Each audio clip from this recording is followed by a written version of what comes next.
Bonjour. La première moitié du mois d'avril a été marquée par les énergies béliers activées par le Soleil, Mercure, Vénus et Chiron. À présent, nous avons une nouvelle lune, aussi en bélier, à 22 degrés. C'est pour nous insuffler à tous la confiance dont nous avons tant besoin pour nous libérer des cycles précédents et enfin aller de l'avant. Dans la deuxième moitié du mois d'avril, les choses deviendront encore plus intéressantes. Ce sera dû au fait que Mercure, Vénus et le Soleil seront conjoints à Uranus en Taureau. Nous parlerons donc d'une quadruple conjonction qui impliquera Uranus, la planète des surprises. Le changement sera à l'horizon. Mais regardons les transits actuels. Alors, la nouvelle lune est en bélier et traditionnellement, c'est la meilleure de l'année pour définir des intentions, commencer quelque chose de nouveau et progresser vers vos objectifs. Ce sur quoi vous choisissez de vous concentrer se développera, alors utilisez cette énergie lunaire à votre avantage. Sur cette nouvelle lune, Vénus et Pluton sont toutes deux très actives et soulèvent des problèmes dans nos relations. Surtout si nous choisissons de céder notre pouvoir. Gardez à l'esprit qu'avec toute cette énergie en bélier, le moment est venu de récupérer votre pouvoir personnel. Parce que ce stellium nous offre une chance de nous assurer que nous fixons des objectifs qui résonnent profondément dans nos cœurs et que nos choix reflètent qui nous sommes. Ainsi, toutes les planètes en bélier créent une ambiance en avant, toutes. Et bien quand nous avons une nouvelle lune en bélier, il est très bon d'agir en bélier, en avant. Il s'agit d'explorer, il s'agit de prendre position, il s'agit de s'impliquer dans des projets qui définissent la vérité de qui nous sommes. L'énergie de feu de cette nouvelle lune en bélier donne l'impression qu'un nouveau chapitre s'ouvre dans nos vies, que notre désir intérieur de marcher dans notre vérité en étant pleinement authentique, de diffuser notre lumière et de nous libérer de tout conditionnement, qu'il soit d'ordre familial ou social, est possible. Je sais, ça peut sembler fou, mais il s'agit de définir ses valeurs, puis de vivre selon elles. Être authentique, être honnête, être vrai, quelle que soit la formulation, les pensées, les intentions, les mots et les actions d'aujourd'hui créent notre monde de demain. C'est ce que la nouvelle lune en bélier veut que vous compreniez. Elle vous encourage à trouver votre voie. C'est le moment de croire que tout est possible et de laisser votre cœur vous montrer la marche à suivre. Vous avez l'opportunité de reconnaître durant cette nouvelle lune que vous, oui, vous êtes ici pour faire une différence et qu'il est temps d'entrer dans la lumière qu'est cette vérité. Donc, avec cette nouvelle lune en bélier, entretenez votre feu intérieur, mais surtout, n'ayez pas peur d'embrasser la métamorphose qui l'accompagne. C'est particulièrement important, car le Soleil, la Lune, Vénus sont au contact direct de Pluton, l'électrique. Cela préfigure votre voyage vers la découverte de soi. Vous avez la possibilité de redécouvrir qui vous êtes. Le sextile de la nouvelle lune à Jupiter vient soutenir pleinement votre authenticité, jusqu'aux moindres aspects de vous qui vous rendent complètement et totalement unique. Et l'austère Saturne forme aussi un sextile harmonieux avec Mercure, ce qui exacerbe la clarté mentale nécessaire pour aller de l'avant, pour trouver des opportunités, pour élaborer des solutions. Avec cette nouvelle lune s'ouvre la voie à un alignement profond. Et le sextile de Mercure à Saturne nous met simultanément au défi d'être conscients de nos investissements dans les processus. Où vont votre temps et votre énergie? Est-ce constructif sur le long terme? C'est des questions qu'il s'agit de considérer de la même manière que quelles sont mes valeurs et comment puis-je vivre selon mes valeurs. La réponse viendra de vous. Elle viendra dans les jours prochains. Peut-être viendra-t-elle le 15 avril, car 4 jours après la nouvelle lune, le Soleil sera carré à Pluton. Cela éclairera non seulement le processus de mutation sur cette nouvelle lune, mais ça apportera également une nouvelle clarté, et bien peut-être à votre nouvelle liste de priorités. Cette synergie cosmique vous met au défi d'être exactement qui vous êtes. Comme je l'ai expliqué dans mes vidéos quotidiennes, les énergies bélier permettent de s'aligner profondément. Puis, c'est la transition des énergies dans le taureau qui nous permettra de transformer ce nouvel élan en quelque chose de constructif.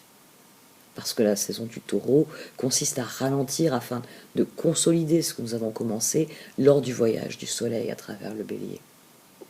Ainsi, les choses vont suivre leur cours dans les jours à venir. Le 14 avril, Vénus va entrer dans le taureau.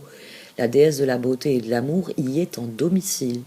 C'est un changement qui va canaliser notre énergie, notre concentration sur notre monde intérieur dans un premier temps.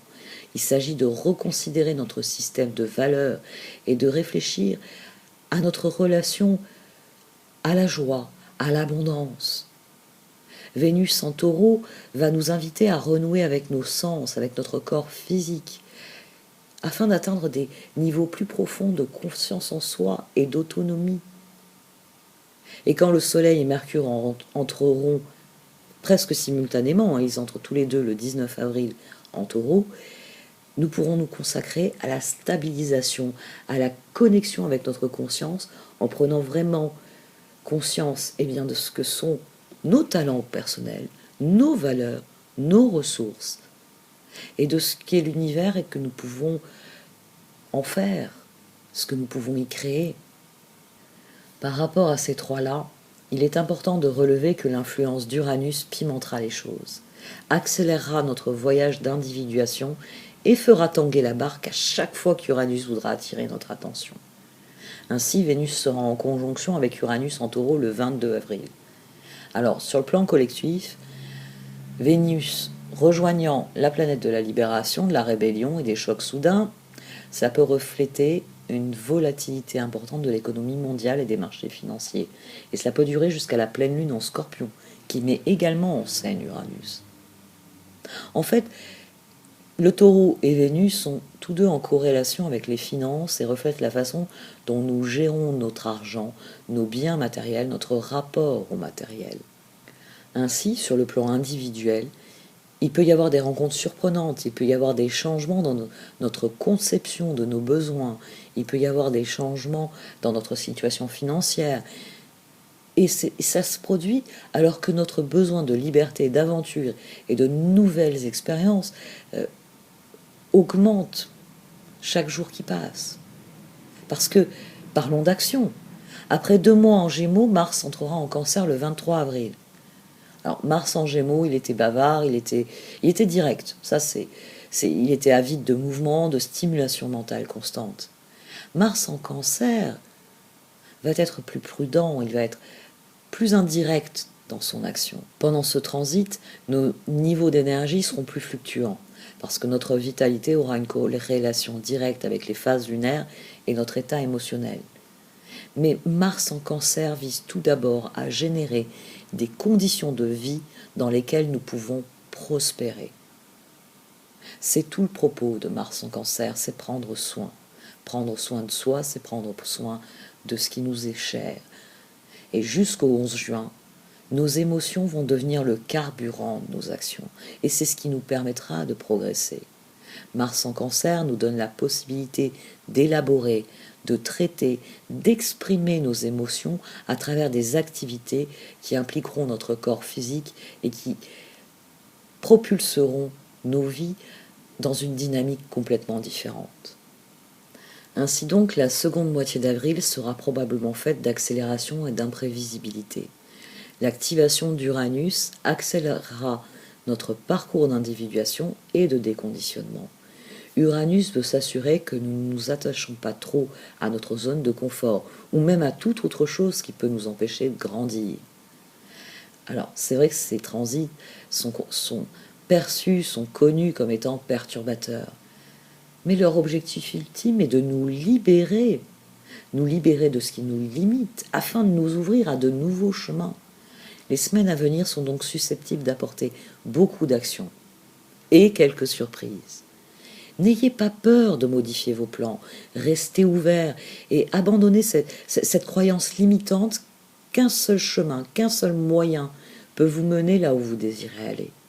L'univers nous encourage à adopter le changement, à faire confiance à la vie, à apprendre à profiter du moment présent, malgré l'incertitude, l'inconfort que génèrent ces transformations. Pour conclure, une pleine lune se produira en Scorpion le 27 avril. Et cela permettra de se concentrer sur des solutions, de creuser plus profondément et faire face à ce que nous avons, oui, ce que nous avons évité, ce que nous avons nié. D'autant plus que Pluton, qui est la règle du Scorpion, deviendra rétrograde le lendemain, nous permettant de réévaluer totalement la situation afin de définir les transformations nécessaires. En effet, après le déconditionnement et le réalignement, il s'agit de reconsidérer la situation dans son ensemble, à l'aune de ce que nous sommes désormais. Car après s'être aligné avec soi-même, il s'agit ensuite de s'aligner avec son univers. Merci donc à Pluton de nous laisser le temps de acter définitivement de qui nous sommes, afin que nous décidions de la différence que nous voulons créer.